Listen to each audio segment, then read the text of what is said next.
to the Flix Forum podcast, where each episode we go back and we look at a Netflix original film in the order of release. Today we have Netflix 370th film from 2021. It's the Brazilian crime comedy film called Get the Grift, or in Portuguese, Os Salafrarios. It's directed by Pedro Antonio Paes and stars Zeca Carvalho, Thelmo, Fernandes, and Caito, Mainier. I'm Jesse, I'm your host. Thanks for joining me today for this episode. As always, if you haven't seen this film and you're interested in checking it out, give us a pause and come back a little bit later on, because we will spoil this as we go. And we start the show with the Fast Flicks, where we do a quick little summary of what the film's all about. So this one's about step siblings who join together to try and scam their way out of trouble. General gist of this film, this is a comedy, like we said at the start. It's an international film. There's very little to find out about this film, but I guess if we look at the translations around the world, the Portuguese title of Os Salafrarios, it translates in English to the Rogues. So these step siblings in this film, they are two characters that are sort of on the outskirts or the outside of society and are trying to up themselves by committing some crimes, I guess. And that's where we're going to see in a few of the other titles in the translation. So in Spanish and Italian, it's called The Two Scoundrels. That makes sense. In French, it's just called Scoundrels. In German, it's called Crooks and Siblings. Not bad, not bad. In Hungarian, it's called Villains. It's a bit of a strong word, but sure. In Danish, it's called The Scammers from Rio. So interesting, because they are in Rio at one stage, but in Polish they're called crooks. In Russian it's called scammers. In Swedish it's called the scammers of Sao Paulo, because they end up in that city as well. In Turkish it's called the trickster brothers. I think they sort of lost a bit in translation there. It's one's a girl and one's a boy. But other than that, this one was produced by Paramount Pictures, so it's got that big title card at the start. And the only data I could find on this one was that over the years of 2022 and 2023, it was watched by 6.2 million hours across those 2 years. So I'm not sure if that's good or what they'd expect from an international film, but it's still a fair amount of time being viewed on Netflix. This did hit Netflix on the 28th of April 2021. As I mentioned before, filmed in Rio de Janeiro in Brazil. What are the critics and audiences saying about this film? Very little. There is nothing on Rotten Tomatoes. There is nothing on Metacritic. The only places I could find any data was on IMDb and Letterboxd. So on IMDb, it has a 5.4 out of 10. That's only on 894 ratings. Letterboxd, a few more people have logged it. It sits at a 2.7 out of 5 on 5,368 ratings, but it's been logged by nearly 7,000 people. So, what are my early thoughts on this one? I actually didn't mind it, to be honest. I think the humour, it's not fantastic, but I did like the way they go about discussing how people in Brazil at this time were feeling. So I think that was done fairly well through the comedic elements, even if I didn't find them funny. There are really only two characters in this film, and there's very little to learn or understand about them, because they are just going from crime to try and better themselves. So Clovis, we start the film with him as a child, and he struggled with family all his life. He's always been ditched, left, swapped from parent to parent, auntie to auntie, and always left behind. So he's had to make it for himself, and I guess they show this through his love and his passion of art and drawing. We see as a young child he's drawing, and that's what he used to remove himself from some of the horrible situations he probably would have seen or experienced in the domestic life there. But this art talent that he has led him to become a con artist. He's creating forgeries of famous artwork and selling these off to up himself, get some more money.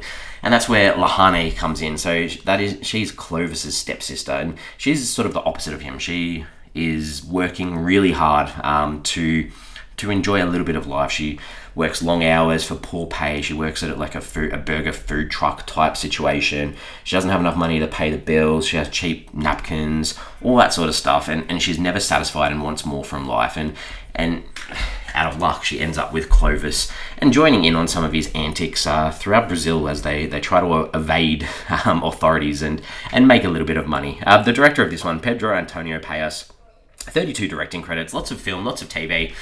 Not much else nothing else that I recognise or know. So let's talk about some scenes. What are some scenes in this one that I enjoyed? What didn't I like in this one? I think the first scene of Clovis scamming, he's sitting in a restaurant, he finds a little fly that he drops into his food and then claims that he's got food, flies in his food so he doesn't have to pay the bill. I thought that was a good little rant, a good little tantrum that sort of set us up with how over the top this character was as well. He goes on to sell the Christ the Redeemer statue that most people would know as a symbolic, landmark in Brazil, and that he was selling it to people. I thought that was a clever idea. He has one of his rants at a bank.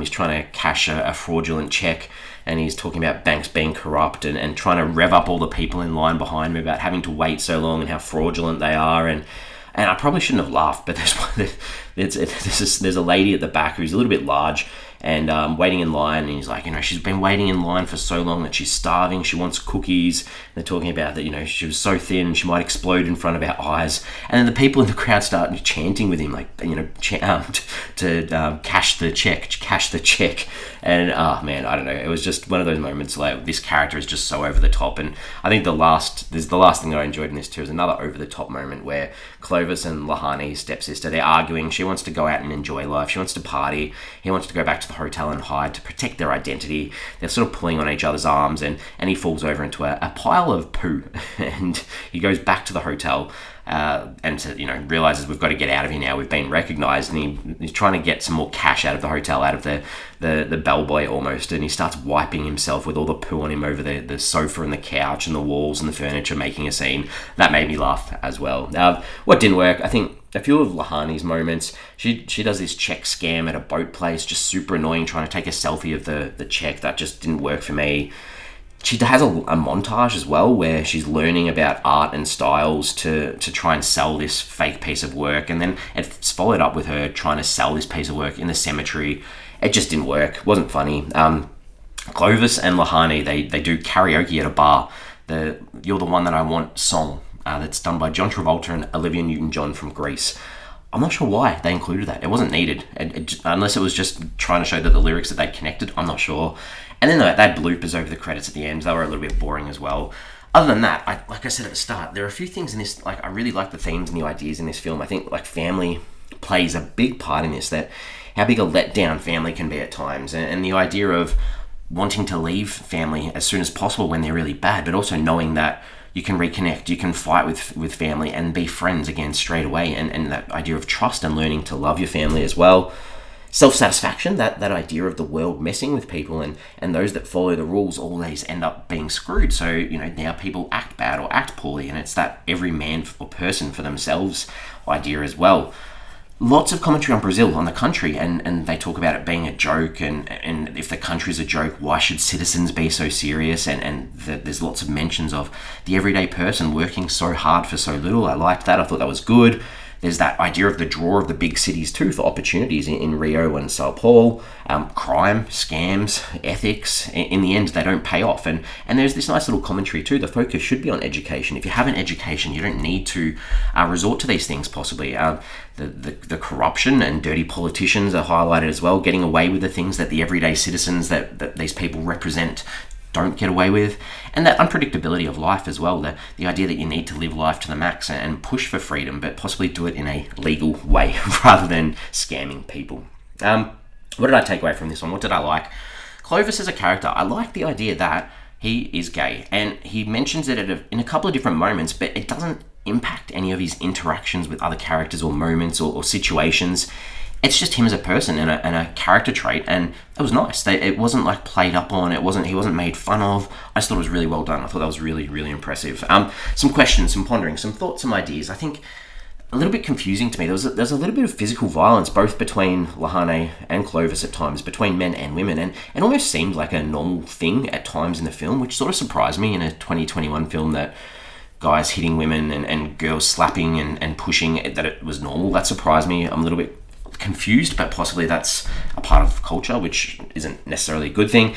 And the only other thing, there was a stage where Clovis and Lahane, they were down and out. They were sleeping in this van, or this was it a Beetle Volkswagen sort of thing? Not a Beetle, but a Volkswagen. And there's a mosquito, and he wanted to catch it, and a big deal about it. I'm not sure, they were hungry. Was it that he was so hungry that he'd eat it? Because I'm not sure why he needed to catch it, or was it so he could do another scam at a restaurant and put it in a bowl?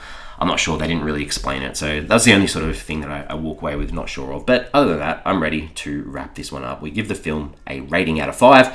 for me, I enjoyed this. I liked it. I thought it was good. I wanted to see where it was going the whole time. And it was nice to see a criminal in a film, and I've said spoilers, but a criminal in a film that does time for their crime and seem to come out of it the other side aiming to do the right thing. So for me, I'm giving this a 3 out of 5. Solid score for me.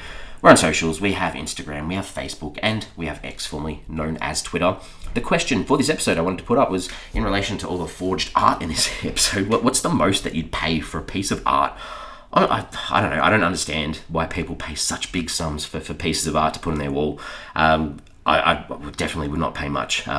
Maybe for a native piece of work or an indigenous piece of artwork, I'd pay a little bit more to support communities. But other than that, I could not. I don't know. So much better things to spend money on. Anyway, let us know. We are back next week. Next week we have a horror film from 2021. It's called Things Heard and Seen. This one's directed by Shari Springer Berman and Robert Pulcini. It stars Amanda Seyfried and James Norton. So if you're interested in that one or have seen it, come back next week, give it a watch, and we'll have a chat about it then. As always, thank you for listening, and I will see you next week.